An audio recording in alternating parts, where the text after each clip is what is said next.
매주 목요일에는 TBS 의뢰로 여론조사 전문기관 리얼미터가 국정 지지율과 주요 현안에 대한 여론조사 결과를 알려드리는 시간을 마련하고 있는데요. 오늘 함께 하실 두 분의 전문가 모셨습니다. 한 분 한 분 소개하겠습니다. 박시영 윈지코리아 컨설팅 부대표 자리하셨습니다. 어서 오십시오. 네, 반갑습니다. 대표는 언제 되는 겁니까? 글쎄요. 기다리면 됩니까? 모르겠습니다. 네, 계속 기다리겠습니다. 네. 대표 되는 그날까지 계속 나오시는 걸로. 네. 이택수 리얼미터 대표 모셨습니다. 어서 오십시오. 네, 안녕하세요. 언제부터 대표세요? 원래부터 대표. 몇 년 됐습니까? 2005년부터. 아, 장기 집권 아닙니까? 장기 집권. 예, 이젠 그만할 때가 된 거 네. 아닙니까? 권순정 실장이 아마 노리고 있는 것 같아요. 아, 네. 그렇군요. 예. 권순정 실장이 대표하는 그날까지 계속 나오시는 걸로 하겠습니다. 아, 남북 정상회담 이후에 문재인 대통령 지지율이 계속 올랐죠? 네, 문재인 대통령 취임 이후에 이 8.3%포인트라는 네. 이런 큰 와, 수직 상승. 네, 아주 급등한 사례는 없었는데요. 과거에는 뭐 등락이 있어도 한 3%포인트, 5%포인트 등락이었었는데 네. 이번에는 문재인 대통령 취임 이후에 가장 큰 폭으로 상승한 78.3%를 기록했습니다. 문재인 대통령이 취임한 한 달 동안에 네. 뭐 대략 허니문 기간이라고 하죠. 그때는 이제 가장 높았던 게 84.1%까지 나왔었는데 그 이후에는 아무튼 가장 높은 거의 취임 초기의 지지율을 다시 한번 확인하는 그런 주간이었습니다. 일간으로는 월요일 날 500명은 79.9%까지 찍었었는데 월요일이요. 예. 그러니까 정상회담 그다음 월요일인 거죠. 네, 첫날. 직후 예. 첫날이었죠. 네. 그런데 저희가 이제 월요일하고 이제 수요일까지 조사한 수치를 다 합산을 한 것인데요. 아하. 78.3%. 부정평가는 15.5%로 모처럼 10%대 중반으로 떨어졌고요. 그 문재인 대통령 지지율이 이제 취임 초기에는 아까 말씀드린 대로 이제 80%대 또 70%대 이렇게 유지하다가 작년 그 9월 달, 네. 그다음 11월 달에 북한의 6차 핵실험, 그다음에 또 한중 간의 그 정상회담에 있어서 굴욕 외교 논란이 있었습니다. 네. 당시에 뭐 기자도 폭행을 당하고 그랬을 때 잠깐 60%로 기자 폭행 떨어졌는데 근데 송혜교 씨 촬영하다 생긴 건데 문재인 네. 대통령한테 잘못 불똥. 그 이후에는 계속 60%대를 유지하고 네. 70%대를 회복하지 못했었는데 물론 이제 한국 갤럽 조사에서는 70%대를 가끔 오른 적도 있었습니다. 근데 리얼미터 조사에서는 굉장히 오랜만에 70%대를 회복한 것으로 나타났습니다. 네, 대구 경북 지역에서도 16.7%나 올랐다고 하는데요. 어떻게 보십니까? 지금 뭐 그러니까 지난번에 이제 저희가 한번 예측했는데요. 네, 이미 지난번에 이제 예측하셨죠. 네. 70%였기 때문에 원래 이게 10%포인트짜리다. 그렇습니다. 남북 네. 정상회담의 컨벤션 효과는. 네. 근데 그 한국당이 반대할 거고 네. 강경 보수색이 존재하기 때문에 네. 75에서 77 정도 저는 예상을 했는데 막상 이제 뚜껑을 딱 열어보니까 네. 사람들이 생중계를 쭉 보면서 느꼈던 예. 김정은 위원장이 굉장히 진정성을 가지고 임하고 있구나 비핵화에 대해서. 그리고 이제 그 뒤에 이제 트럼프가 또 보여준 네. 메시지들이 있지 않습니까? 예, 예, 환영하는 네. 메시지를 계속 보여주다 보니까 이게 지금 전화면접 조사로 주로 몇 군데 발표를 했는데 그런 데서 뭐 85% 정도까지도 그렇습니다. 올라갔습니다. 아마 제가 볼 때 다음 주에 리얼미터 조사에서는 80%를 넘을 가능성도 예상해 볼 수도 있을 것 같습니다. 그래서- 박시영 부대표의 전망을 기억하겠습니다. 소금 미터라는 별명이 있습니다. 너무 짜다. 소금 미터 너무 혹은 짜다. 뭐 사해 미터, 네? 네, 사해. 사해 미터, 사해 소금. 네, 그래서 저희 조사가 이제 70% 후반까지 나왔는데 네. 이제 남은 조사일이 오늘하고 내일입니다. 그래서 뭐 80%를 조금 넘는 수로 나와야지 지금 이번 주중 집계가 이제 78.3%였기 때문에 근데 네. 80%를 넘기기는 조금 버거 보이긴 하는데 네. 말씀하신 대로 지금 전화 면접 조사로 한 조사 기관들의 조사 결과는 80% 중반으로 나타난 곳들이 여러 곳 있었고요. 또 이 정상회담, 남북회담 긍정평가는 뭐 거의 뭐 80%에서 90%를 넘나드는 네. 회담 자체에 대한 평가는 굉장히 또 더 좋았습니다. 그러다 보니까 대통령 지지율도 80%에 근접하거나 넘는 수준으로 네. 결과들이 나오고 있는 것 같습니다. 이 특이한 점은 이번에 보수층에서 대통령 지지도가 얼마나 나올까 네. 들여다봤더니 58%가 긍정평가를 했습니다. 네. 그런데 한국당 지지자들은 35%가 긍정평가를 했습니다. 35%. 그러니까 보수층 중에서도 예. 약간 구구적인 성향을 가진 분들이 주로 한국당을 지지한다. 이렇게 볼 수 있는 거죠. 그럼 사실상 자유한국당은 극우 성향의 지지층이가 지지자가 중심이다. 모여있는 정당이다. 이렇게 예. 해석이 또 가능할 네, 것 이번에 같은데. 또 바른정당은 65% 정도가 네. 잘했다. 아. 이렇게 좀 평가했고 네. 아까 이제 넘어갔습니다만 그 완벽한 비핵화 네. 이게 가능할 거냐? 이런 완전한 이제 비핵화. 완전한 비핵화 예. 이 부분에 대한 질문도 하지 않았습니까? 여론조사 예, 해봤는데 예. 거기에서도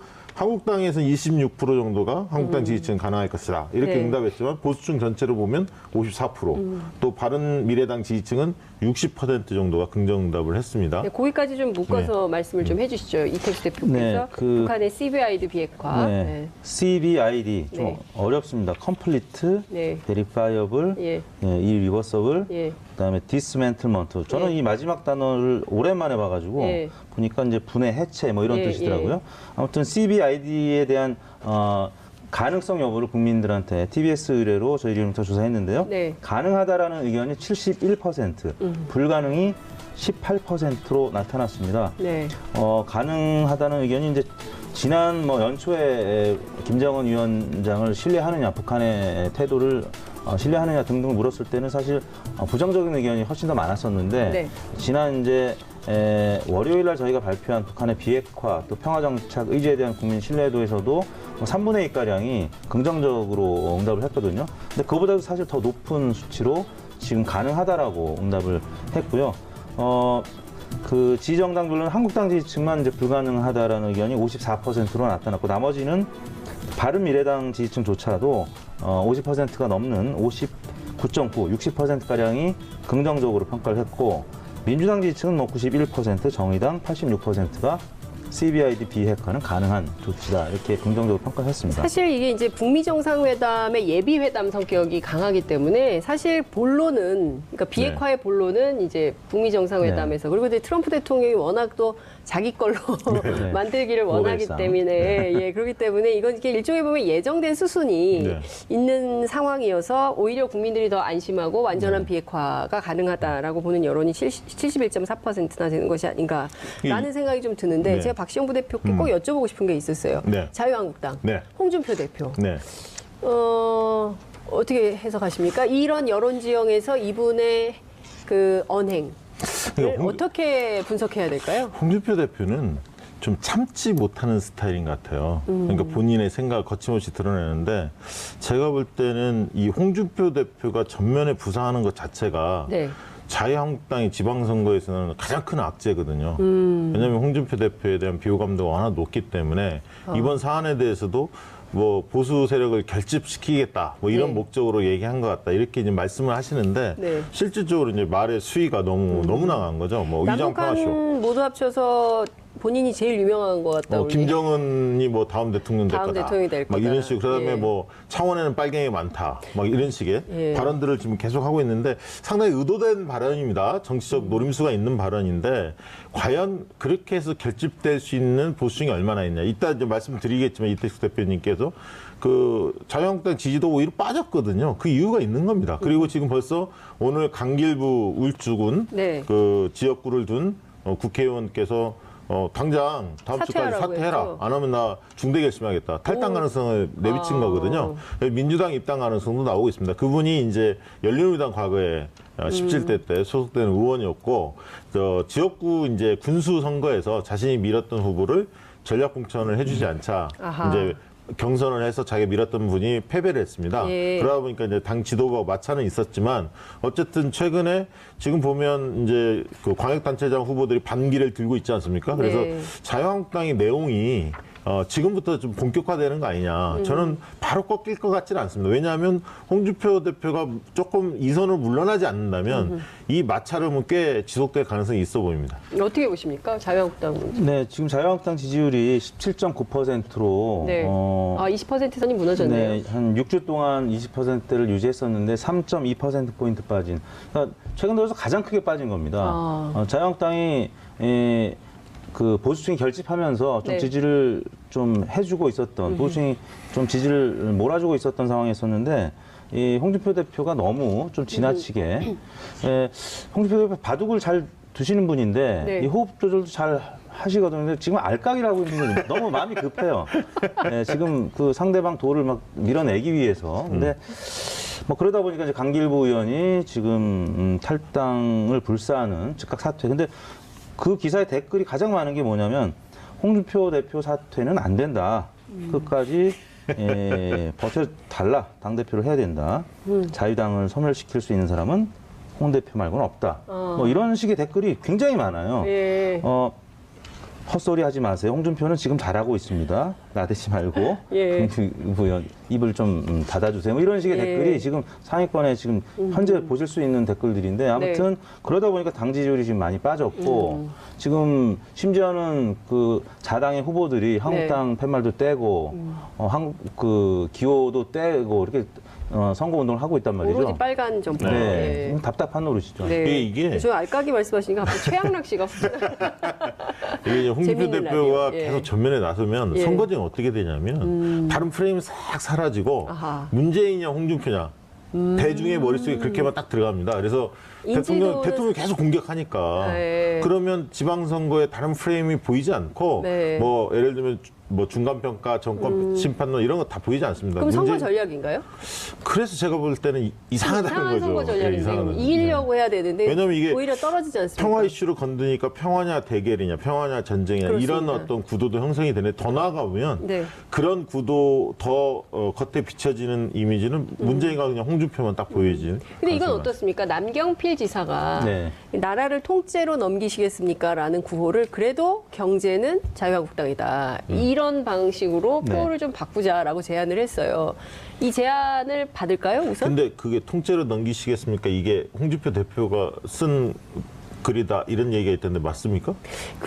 제가 알기로는 홍준표 네. 대표가 굉장히 다의적 의미로 그걸 썼다는 거예요. 그러니까 이 나라를 그러니까 이를테면 이제 문재인 정부를 좌파라고 생각해서 좌파에게 다 넘기겠냐 이 의미도 있고요. 네. 그리고 또 하나는 북한한테 이 나라를 북한에게 다 넘길 거냐 이것도 있고 그리고 이 나라를 또 더불어민주당 그러니까 민주당의 지지율은 높고 자당의 지지율은 낮지 않습니까? 그러니까 이거를 더불어민주당에게 다 넘기겠냐 그래서 굉장히 다차원적인 포석을 깔고 한 얘기다라는 근데 지금 얘기를 들었어요. 홍준표 대표가 그 자유한국당에 심각하게 생각해야 할 부분이 하나가 있는데 뭐냐면 네. 지금 바닥에는 견제 심리가 약간은 있습니다. 조사해 보면. 아하. 그러니까 여야가 어느 정도 균형을 이뤄야 한다는 환측이 싹쓸이하는 거에 대한 약간 거부감이 우리 국민들 늘 일정 정도 가지고 있습니다. 그 네. 심리가 있는데 홍준표 대표가 저렇게 거칠게 나오니까 네. 그런 견제를 해주고 싶어도 약간 야당에 표를 주고 싶은 사람들 마음마저도 좀 돌아서게 만드는 거거든요. 네. 그래서 저는 그런 측면에서 홍준표 대표가 저렇게 보이는 것이 견제 심리를 있는 사람들조차도 여당한테 다시 안 되겠구나 야당을 찍어줘서 이런 심리와 두 번째는 야권 연대와 단일화 후보 단일화에서도 먹구름이 끼는 겁니다. 왜냐하면 저렇게 나가면 지금 바른정당 같은 경우는 바른미래당 같은 경우는 하고 싶어도 못하는 하고 싶어도 못합니다. 그리고 이 남북 정상회담에 대해서 약간 중립적인 태도를 좀 취하고 있지 않습니까? 네네. 그 지지층이 좀 달라지고 있고요. 네. 그래서 그런 측면에 여러 가지 선거 지형상 공학적으로 보더라도 고립된 길을 지금 가고 있다 그렇게 생각이 듭니다. 그렇군요. 근데 어쨌든 다른 건 몰라도 뭐 창원에는 빨갱이가 많다. 그러니까 이게 뭐냐면 사실 1980년대 후반에 동구권이 무너지면서 사실상 냉전 질서가 해체되지 않았습니까? 근데 우리가 한 30년 정도 뒤처진 건데 이제야 우리는 이제 냉전 질서가 이제 지구상에서 마지막 냉전이 해체되고 있는 건데 그 마당에 또 이 냉전의 용어를 네. 꺼내가지고 창원 주민들이 굉장히 지역 주민들이 좀 불쾌하지 않을까요? 이게 선거에 어떤 긍정적인 영향이 미치겠습니까? 이택수 대표님. 긍정적인 영향이 미치기보다는 부정적인 영향이 더 크게 작용하지 않을까 싶은데요. 네. 창원은 아시다시피 안상수 현 시장이 지금 무소속으로 출마하고 네. 이른바 이제 개소송이라고 하는 그 아주 악연이 있죠. 홍준표 대 안상수. 네. 예, 그래서 지금 창원은 사실 어떻게 될지 모르는 지역 중에 하나입니다. 안상수 시장이 워낙 지지율이 높았던 네. 후보였기 때문에 그래서 물론 이제 이 당 지지율이 굉장히 중요하죠. 네, 그런 차원에서 안상수 현 시장을 겨냥한 네. 그런 발언인데 아. 오히려 이런 것들이 좀 그 정치에 대해서 환멸감을 느끼게 되면서 오히려 민주당 후보나 진보정당 후보를 유리하게 만들 수 있는 그런 워딩이거든요. 이게 이제 논란이 되자 네. 홍 대표가 이렇게 해명을 했어요.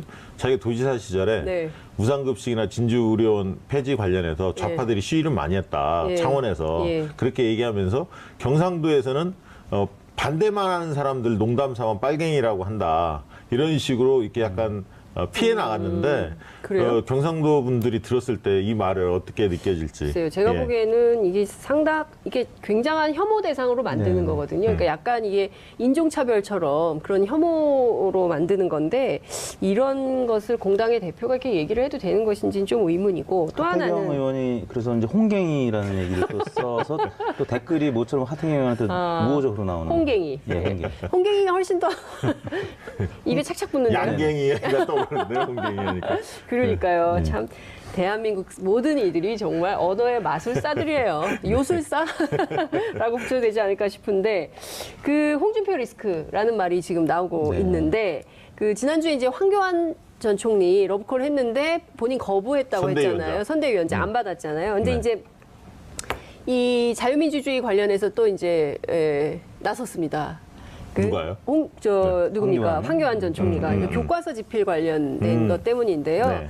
이게 사실은 헌법도 사실은 우리가 고민이에요. 그러니까 네. 유일한 합법 정부로 할 거냐, 대한민국의 그렇죠. 정부를 유일한 합법 정부로 할 거 통일되면 영토 조항에서도 사실 이걸 어떻게 바꿔야 되느냐 이제 논란. 우리가 정말 알파부터 오메가까지 다 열어놓고 지금 네. 생각을 해야 되는 시기거든요. 네.